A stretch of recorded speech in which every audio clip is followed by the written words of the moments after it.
Hey guys, so today we're brushing up on some Wayne Shorter tunes.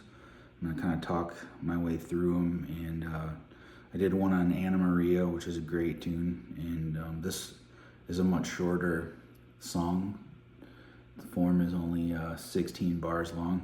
It's called Iris, and it's a waltz, and you can get a chart for it on page 218 of the real book. That's this, in case you don't know what it is. This is the small one. Don't get the small one, get one that's like twice this big so you can read it.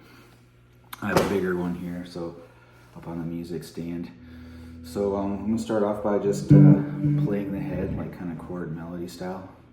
And by the way, I'm like really rusty with these songs right now. I haven't played them for a long time. If you look at my other videos, they're all about improvising in Messiaen mode 3. So I've just been going wild on this like modal stuff for years, and but I'm gonna show some straight ahead jazz stuff here. So here we go. 1, 2, 3, 2, 2, 3.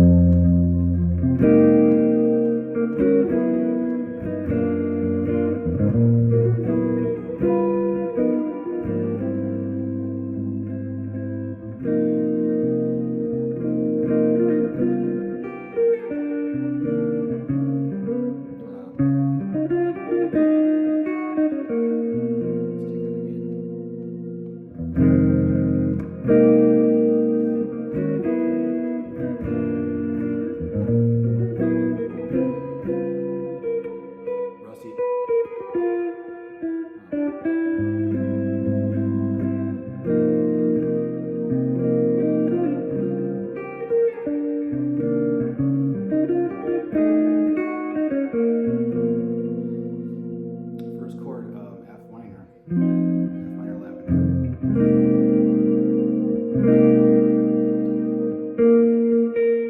E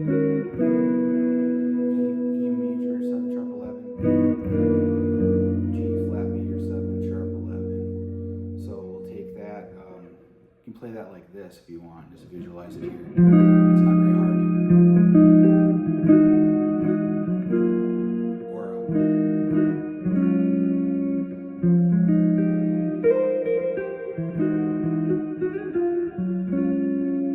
Then B flat altered,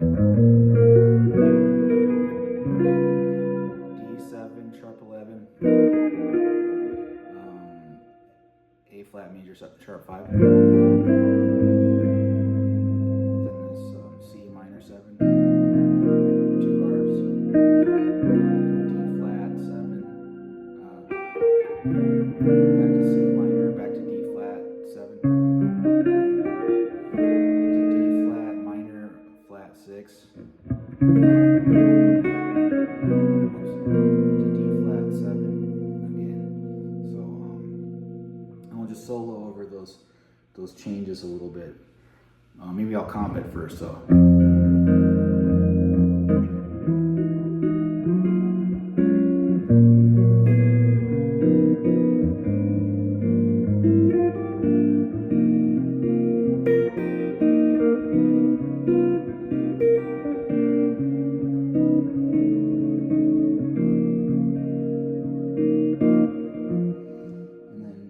Solo on that. So F minor,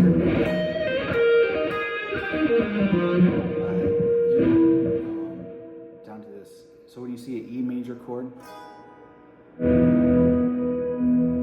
play B major.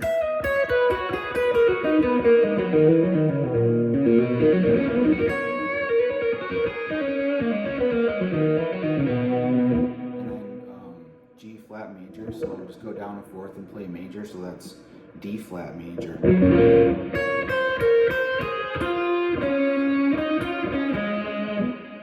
B flat 7 altered is actually a G flat major triad.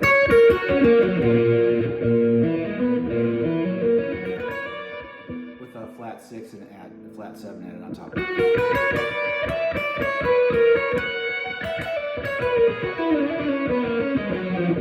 Stick to these triads and they're extensions, and you can use some chromatic passing tones if you want, but I think this kind of stuff with all these wild modulations, what you want to do is try to play as anthemically as possible. And so like, you know, playing on a B flat 7 sharp 5, play this G flat triad, or just not even playing a triad, I'm just playing, leaving out the third and playing the fifth. I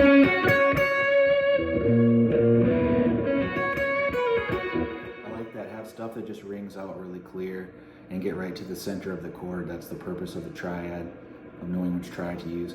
Then D flat 7 sharp 11.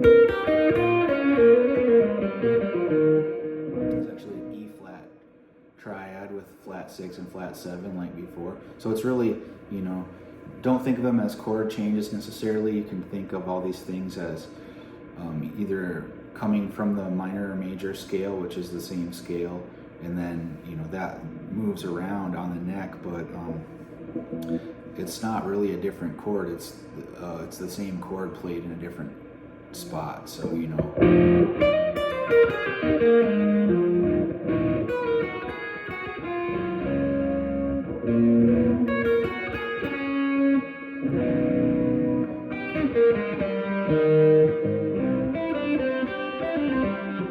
So yeah, this next chord is A flat major 7 sharp 5, which is a C triad with flat 6 and flat 7 added to the. It's really easy to think of melodies in this scale because it's so much like the major scale. It's got the first 5 notes are the same, and then the connecting the root downward to the 5th is like a minor scale. So if you know this, if you can play this line.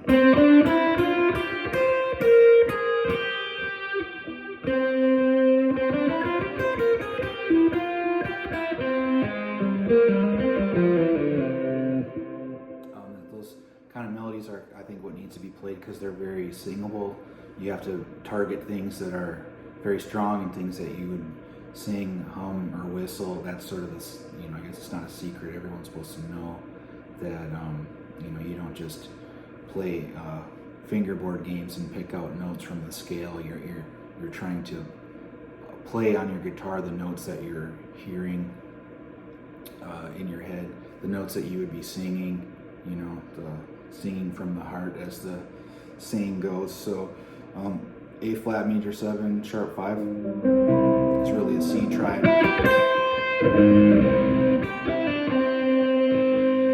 And to me that sounds better than doing a lot of, like, you know, you could say like, oh, this is a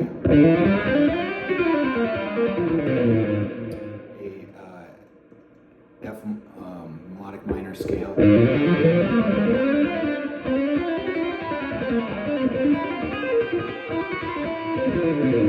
I do like playing stuff like that a lot, but it's sort of like you just do that to break up the monotony of if you were just playing like pure melody the entire time. It still is melody, but it's more, has more colors in it, and but anyway, yeah. So the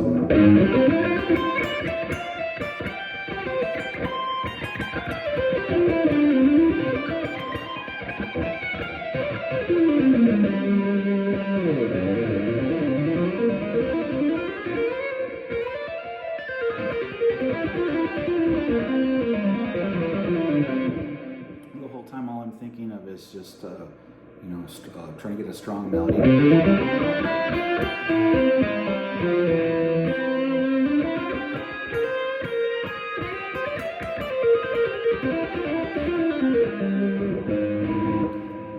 It's being played over a chord that's not verbatim the scale that I'm using. So, you know, playing a C major triad over an A flat with this kind of mysterious sounding, mystical chord. So the chord and the bass note do a lot of the work, but you as a soloist are just going to be thinking about, you know,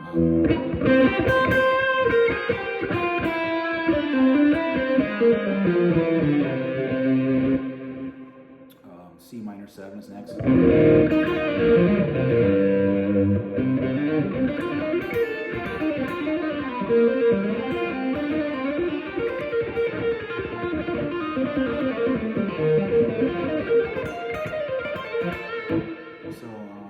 my favorite two tricks for that are just going down a whole step and playing major. So when you play in a C minor chord, if you just play the B major scale, you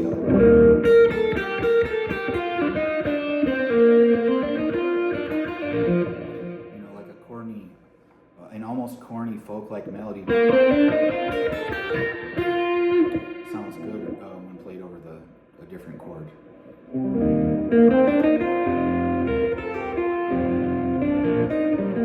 So there's your folk-like simplicity and how it fits into some, you know, modern jazz. Next chord, D flat 7 sharp 11.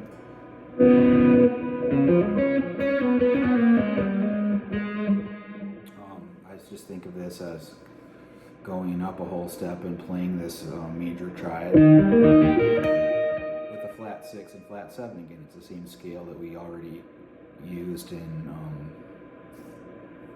this is the 4th time it's appeared in this song. It's in different keys every time, but so this time just make a little map up to yourself. So a D flat 7 sharp 11 is really go up a whole step major. Play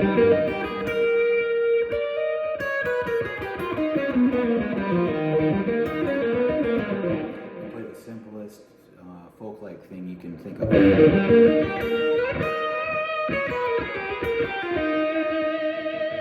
Back to C minor. So yeah, we discussed playing a B flat major thing over C minor. So you got like a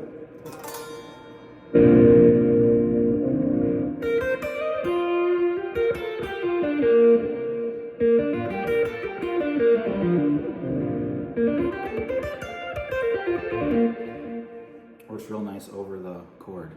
And then D flat 7 sharp 11 again, so E, that's a E flat triad. Flat 6 and flat 7.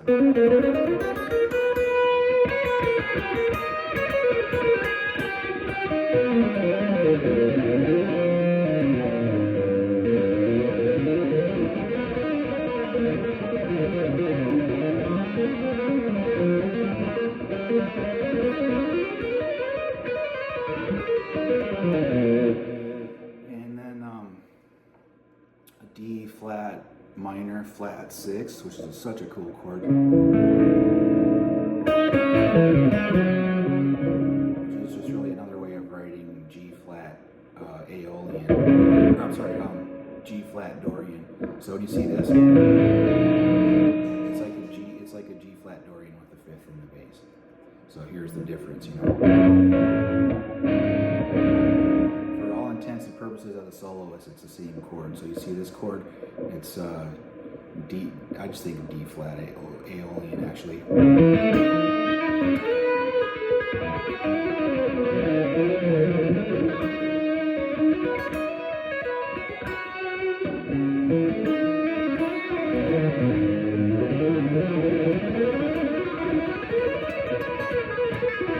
Sometimes it's fun to just run over the chord, just pick one chord and play on it for just to practice it.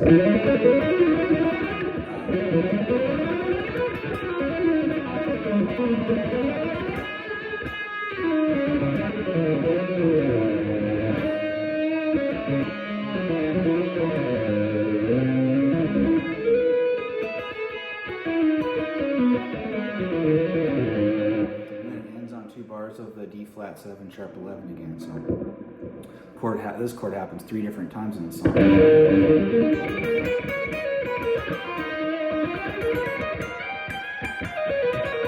I'm playing E flat major with a flat 6 and flat 7.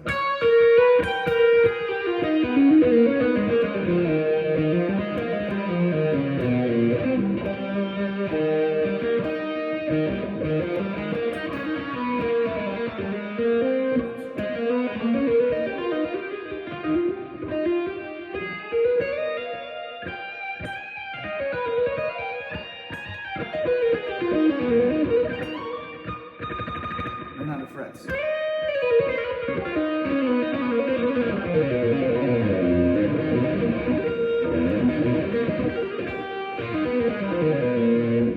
I guess I'll try to just solo on it a little bit. For some reason I don't like to play along recordings very much. I just try to hear the changes in my head and solo on them unaccompanied. Some people really like play alongs. I did use them for a while, but after a while you learn to just hear the chords in your head. And I think that playing with play along recordings, since everything is pre-recorded that you're playing on, there's no interaction, and I think it maybe trains people to not pay attention to their accompanists. Because when you're playing a real jazz gig, and you play a couple of notes, and then a solo or the piano player or whoever is playing chords behind you, will pop in that chord in the spaces in between, and you get this conversation thing going. So you might not be playing a whole lot of stuff, you're just playing little things here and there, and then the harmonicist, the chord player, will play the chords in between in the spaces, and that he's not doing much either. And you put those two things together and you get this really nice conversation effect going. And then when you add in the drums and bass and everything, it's really kind of magical how it all works. So if you can get together some friends and get them to play with you like that, it's much better than playing with play-alongs. But I'm just gonna play it like I always practice, which is with no backing material. 1, 2, 3, 2,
So if you have strong melody going on, then you'll be able to hear the changes, and you don't really actually need someone else to play. Sometimes it's fun to put together a chordless trio, C-H-O-R-D, and you can still hear the changes of the songs without someone even playing it behind you if you outline them well. So.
Hope you learned something. Thanks for watching. We'll see you soon.